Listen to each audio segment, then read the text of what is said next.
നമസ്കാരം. എം.വി. ഗോവിന്ദൻ്റെ വായിൽ വരുന്നതൊക്കെ വിളിച്ചു പറയാൻ പറ്റുന്ന തരത്തിലേക്ക് അദ്ദേഹം എത്തിയെന്ന് പറയപ്പെടുന്നത് നാണക്കേടാണ്. എത്ര വട്ടം പറഞ്ഞാലും മതിയാവില്ല.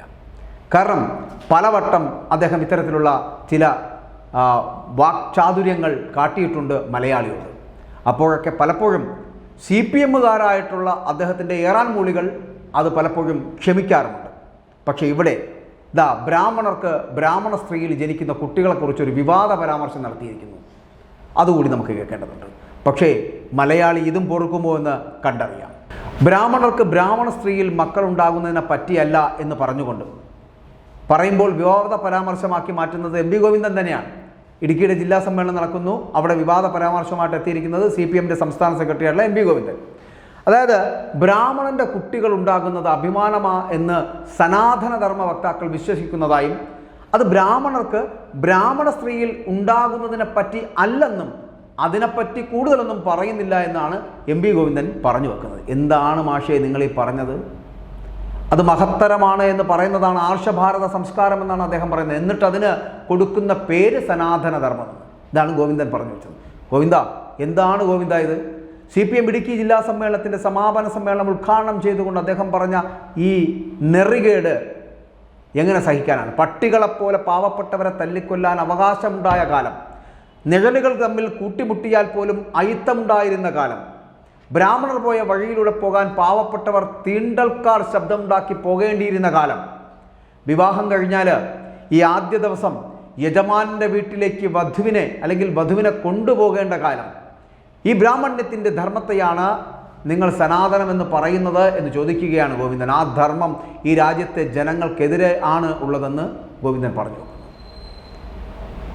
അതായത് ആ സനാതനധർമ്മം ഇവിടുത്തെ പാവപ്പെട്ട മനുഷ്യരുടേതല്ല എന്നും ബ്രാഹ്മണ മേധാവിത്വത്തിൻ്റെതാണ് എന്നും പറയുമ്പോൾ അടിച്ചമർത്തലിൻ്റേതാണ്, ഇതിനെതിരെ പൊരുതിയ പ്രസ്ഥാനത്തിൻ്റെ കലവറയാണ് കേരളമെന്നും പറഞ്ഞു വെക്കാൻ ശ്രമിക്കുന്നു. ഫ്യൂഡൽ സമൂഹത്തെ വലിച്ചെറിഞ്ഞ ഇന്ത്യയിലെ ഒരേ ഒരു സംസ്ഥാനം ഈ കേരളമാണ്. ഇന്ത്യയെ ഹിന്ദു രാഷ്ട്രമാക്കണമെന്ന് BJP ആഗ്രഹിക്കുന്നു. RSSൻ്റെ 100-ാം വർഷം ഈ ആഘോഷത്തിൽ പങ്കുചേരുന്നു. അതിൻ്റെ ഭാഗമായിട്ട് ഒരു രാജ്യം ഒരു തെരഞ്ഞെടുപ്പ്, ഒരു രാജ്യം ഒരു ഭാഷ, ഒരു രാജ്യം ഒരു ഭരണാധികാരി എന്നിവയെല്ലാം കൊണ്ടുവരാൻ ശ്രമിക്കുകയാണ് എന്നാണ് ഗോവിന്ദൻ്റെ വാദം. ഒരു കേന്ദ്രം മാത്രമുള്ള RSSൻ്റെ പ്രത്യയശാസ്ത്രം ഇതാണ് എന്നാണ് അദ്ദേഹം പറയുന്നത്. പാവപ്പെട്ട പട്ടികജാതിക്കാരൻ്റെയും പട്ടികവർഗക്കാരൻ്റെയും വീട്ടിലേക്ക് പോയിട്ട് RSSകാരൻ കബഡി കളിക്കുകയാണ്. സരസ്വതി വിദ്യാഭ്യാസത്തിൻ്റെ പേരിൽ കുട്ടികളെ വർഗീയവൽക്കരിക്കുകയാണ്. ഈ മലയോര മേഖലയിൽ ഉൾപ്പെടെ ഇത്തരത്തിലുള്ള സ്ഥിതിവിശേഷം ഉണ്ടാകുന്നു എന്ന് പറഞ്ഞു വെക്കുന്ന എം.വി. ഗോവിന്ദൻ സനാതനധർമ്മത്തെ വല്ലാതെ ആക്രമിക്കുമ്പോഴും ബ്രാഹ്മണർക്ക് ബ്രാഹ്മണ സ്ത്രീയിൽ ഉണ്ടാകുന്ന കുട്ടികളെക്കുറിച്ച് പറയുന്നത് എങ്ങനെയാണ് എന്നുള്ളത് വിവാദമാക്കുകയും ചെയ്യുന്നുണ്ട്. അതെന്തുകൊണ്ടാണ് അത്തരത്തിൽ വിവാദം ഉണ്ടാകുന്നത്? ബാക്കിയൊന്നും പറയുന്നില്ല എന്ന് പറഞ്ഞു വെക്കുന്നത് എന്തുകൊണ്ടാണ്? അപ്പോൾ എന്തോ ഒന്ന് പറയാനുണ്ട് ഗോവിന്ദന്. പക്ഷേ ഇത്തരത്തിലുള്ള ചിന്തകൾ, വിവരമില്ലായ്മ എന്ന് പറയേണ്ടിയിരിക്കുന്നു എം.വി. ഗോവിന്ദനെ പോലുള്ളവർ പറയുമ്പോൾ. ഒരു കാലം താങ്കൾ പറഞ്ഞ കാലങ്ങളെല്ലാം ഞങ്ങൾ ഓർക്കുന്നു.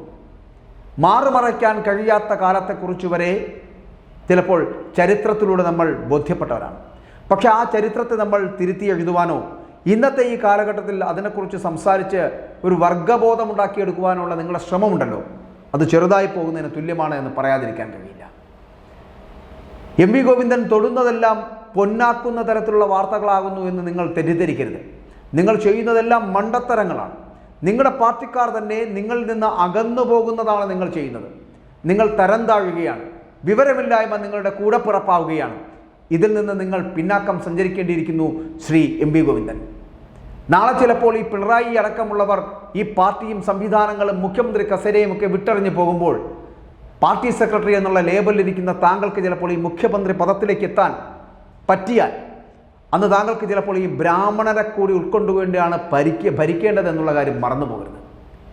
ബ്രാഹ്മണനും ക്ഷത്രിയനും വൈശ്യനും ശൂദ്രനും ഒക്കെ കൂടി ചേർന്നിട്ടുള്ള ഈ സംവിധാനത്തെ മനുഷ്യഗണമെന്ന് ഉൾപ്പെടുത്തിക്കൊണ്ട് അവരെ മനസ്സിലാക്കിക്കൊണ്ട് മുന്നോട്ട് പോകുവാനുള്ള ശ്രമം ഇനി നടപ്പിലാക്കുക. നമ്മൾ അധമലോകത്തല്ല എന്നുള്ള ചിന്തയെങ്കിലും ശ്രീ എം.വി. ഗോവിന്ദൻ ഉണ്ടാകട്ടെ. പഴയ കാലമൊക്കെ കഴിഞ്ഞുവെന്നും ബ്രാഹ്മണനും ക്ഷത്രിയനും ശൂദ്രനും വൈശ്യനും ഒക്കെ ചേർന്ന് ഒരു പുതിയ സംവിധാനത്തിലാണ്, മനുഷ്യരായാണ് ജീവിക്കുന്നത് എന്ന് നിങ്ങളുടെ കമ്മ്യൂണിസം പറയുമ്പോഴും ആ കമ്മ്യൂണിസത്തെക്കുറിച്ച് നിങ്ങൾക്ക് തന്നെ വിശ്വാസമില്ലാത്തത് കൊണ്ടാണോ എം വി ഗോവിന്ദൻ നിങ്ങളിങ്ങനെ ബ്രാഹ്മണ സ്ത്രീയിൽ ഉണ്ടാകുന്ന കുട്ടികളെക്കുറിച്ചുള്ള പരാമർശം വിവാദമാക്കുന്ന തരത്തിലേക്ക് എത്തിയിരിക്കുന്നത്, അല്ലെങ്കിൽ എത്തിച്ചിരിക്കുന്നത്? നിങ്ങൾ മാറേണ്ടിയിരിക്കുന്നു. നിങ്ങളുടെ വിവരമില്ലായ്മ നിങ്ങളുടെ പാർട്ടി ക്ലാസ്സുകളിൽ നടത്തുക. അതിങ്ങനെ പൊതുവേദികളിൽ നിങ്ങൾ വച്ചു വിളമ്പരുത്. അത് നാണക്കേടാണ്. നാളെ നിങ്ങളെ ചിലപ്പോൾ മുഖ്യമന്ത്രിയായി കാണേണ്ടി വന്നാൽ അന്ന് ഇതേ ബ്രാഹ്മണർ നിങ്ങളെ കാർക്കിച്ചു തുപ്പും.